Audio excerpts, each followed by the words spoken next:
Il a toujours joué du faux. Avec Aïdjo, il était un infiltré d'André Marine Bida, parce qu'André Marine Bida, c'était son bienfaiteur, et il n'était pas sincère. Il a toujours opéré comme ça. Et tous les gens qui l'ont vu en situation de vulnérabilité, depuis le séminaire, comme les jeunes Gango et tous les autres, il va se séparer de Méthodi. Il va se séparer de William Eteki Mboumoua, qui fut son patron au ministère de l'Éducation nationale et de la Culture, homme infiniment charismatique, que les Français, qu'il soupçonnait d'être pressenti par les Français pour le remplacer. Alors il invente un complot et lui, il le soupçonne de vouloir renouveler les relations diplomatiques avec la Hongrie sans demander son aval. Il a toujours fonctionné comme ça. Il va enlever des gars comme les Georges Ngango. Il y avait un ministre nordiste qui s'appelait Omar Ossanda, excellent ministre, qui a répondu les cabines téléphoniques partout, homme très très compétent, Biya va l'enlever.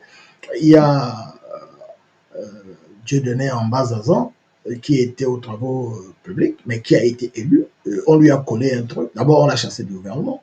Parce que quand vous commencez à gagner des élections, c'est-à-dire que vous voulez exister par vous-même, juste d'une légitimité, outre que celle que vous confère Paul Biya, conseil que lui avait donné Mobutu, parce qu'un ministre ne doit pas profiter de la légitimité outre que celle que lui donne Paul Biya. Vous devez lui, Paul Biya, il se voit comme un dieu. Nous, on dit ça en rigolant, mais lui, il prend ça très, très au sérieux. Et M. Titus, comment on l'appelle, M. Pierre-Désiré Ngo, va goûter, il va tâter la prison pour cela.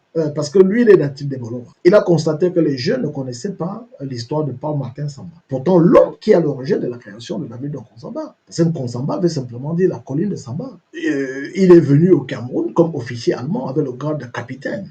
En allemand, on dit Hoffmann.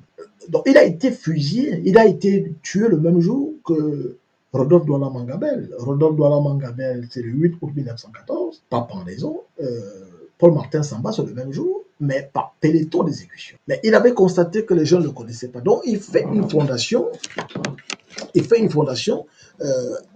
Paul Martin Samba, qui est de sa patrie. Mais le même jour, il invite plusieurs chefs, le Lamido, le Garoua, tout ça, pour Paul Biya qui se prend. Vraiment, il croit à la légende de Nongi de Nongi. Il pense qu'il est le roi des rois. Et il pense qu'il est le roi du Cameroun, comme Mobutu pensait qu'il était le roi du Zaïre. Il prend ça très, très au sérieux. Et vous fait la peau.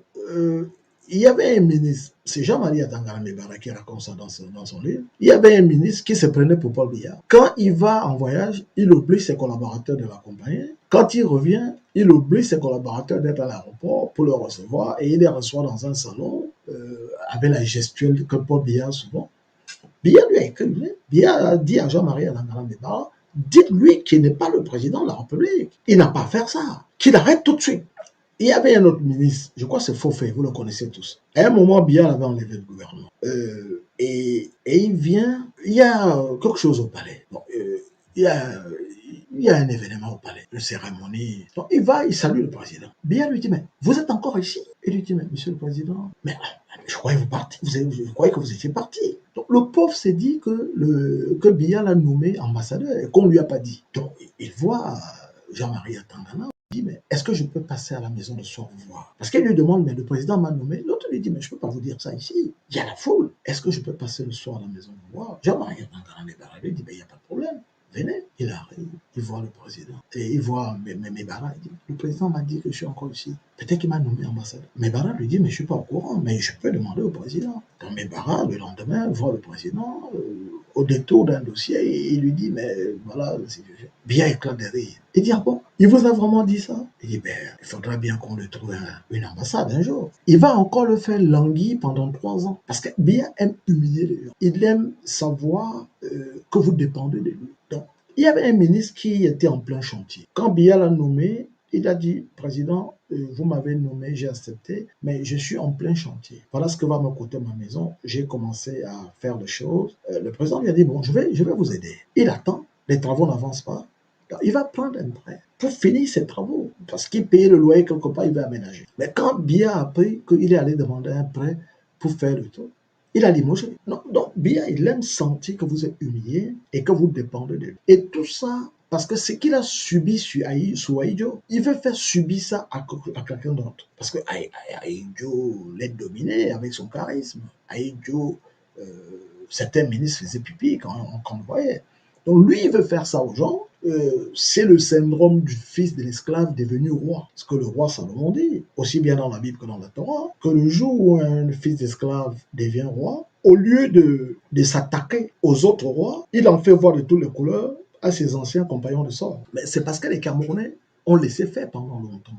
Parce que Biya, il est très intelligent. Il a ce qu'on appelle en anthropologie une intelligence nocive, la ruse. Il a observé que les Camerounais sont cupides. Parce que, je vous ai dit hier, c'était un excellent, je vous ai montré quelques bouquins qu'il lit, qui sont ces livres de chevet.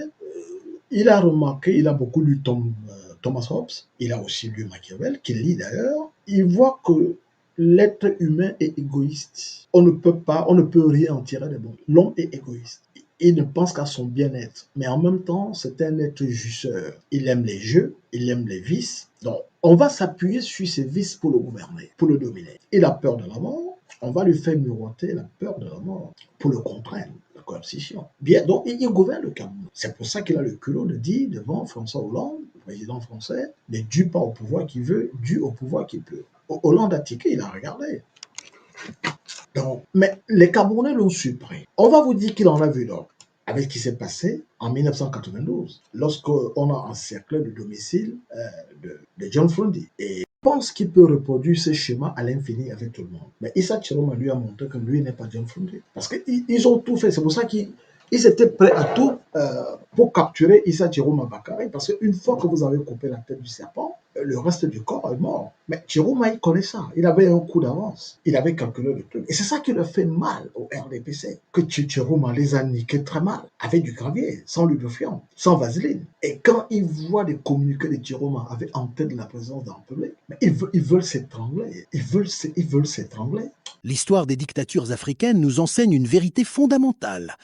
Le pouvoir absolu ne s'installe jamais par accident. Il se construit méthodiquement, pierre après pierre, manipulation après manipulation, dans l'ombre des institutions qu'il prétend servir. Paul Biya arrive au pouvoir en 1982, non pas comme un conquérant, mais comme un héritier désigné. Pourtant, ceux qui ont observé sa trajectoire depuis les années 60 savaient déjà que derrière le fonctionnaire effacé se cachait un stratège redoutable. Dès ses débuts, auprès d'Ahmadou Ahidjo, il opérait en réalité comme un infiltré au service d'André-Marie Mbida, son véritable bienfaiteur politique. Cette duplicité originelle allait devenir sa marque de fabrique. Le mode opératoire est toujours le même.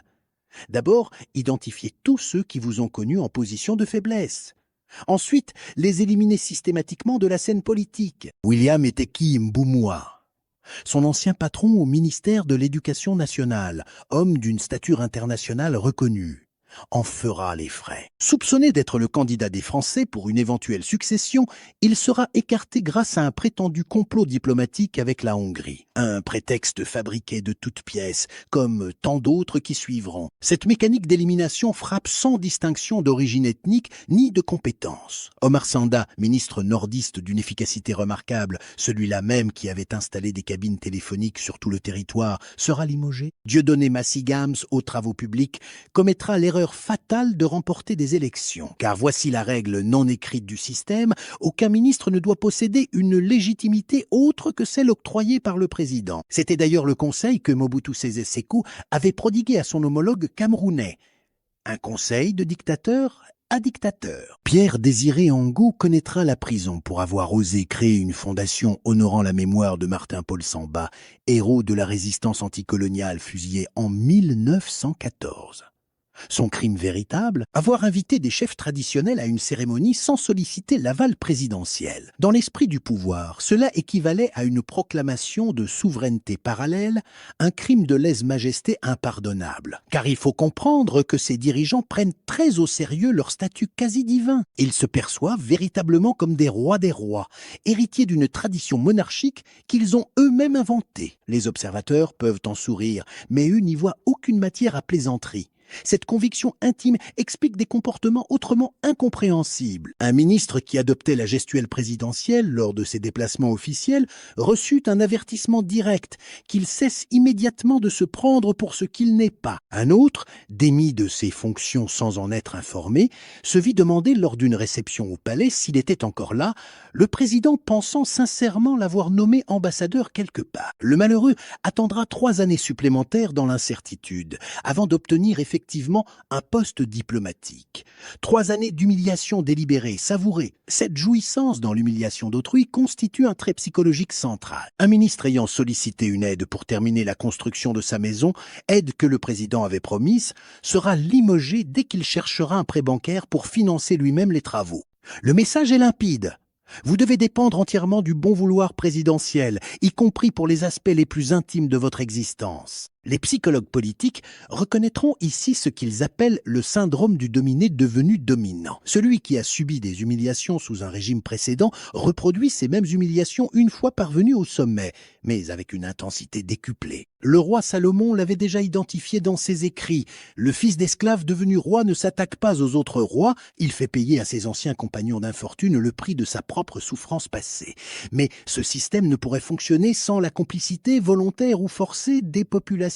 Les théoriciens du pouvoir absolu, de Thomas Hobbes à Machiavel, ont tous compris que l'être humain peut être gouverné par ses vices. La cupidité, le goût des divertissements, la peur de la mort.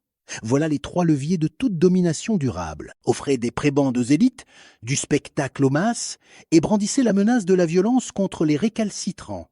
La recette fonctionne depuis des millénaires. Elle explique l'audace de certaines déclarations publiques. Ne reste pas au pouvoir qui veut, reste au pouvoir qui peut. Cette phrase, prononcée devant un chef d'État étranger médusé, résume à elle seule une philosophie politique. Le pouvoir n'est pas une fonction temporaire soumise au verdict des urnes. C'est une capacité, une force qui se maintient par elle-même aussi longtemps qu'elle le peut. Pourtant, les dictatures portent en elles les germes de leur propre fin. Le même système qui élimine toute compétence autonome finit par s'entourer exclusivement de médiocres et de courtisans. Le même système qui brise toute opposition finit par ne plus comprendre les aspirations profondes de sa population.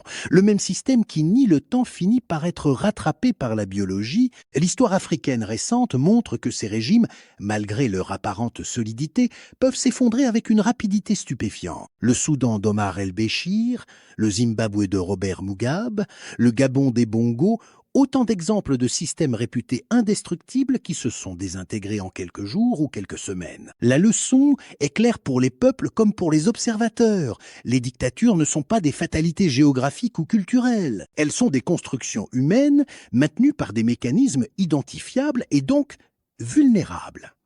Comprendre ces mécanismes, c'est déjà commencer à les défaire. L'Afrique du XXIe siècle mérite mieux que ces simulacres de gouverne. Elle mérite des institutions qui survivent aux hommes, des contre-pouvoirs qui fonctionnent, des alternances qui ne soient pas des traumatismes. Le chemin sera long, mais il est désormais tracé par tous ceux qui refusent de considérer la servitude comme une condition naturelle.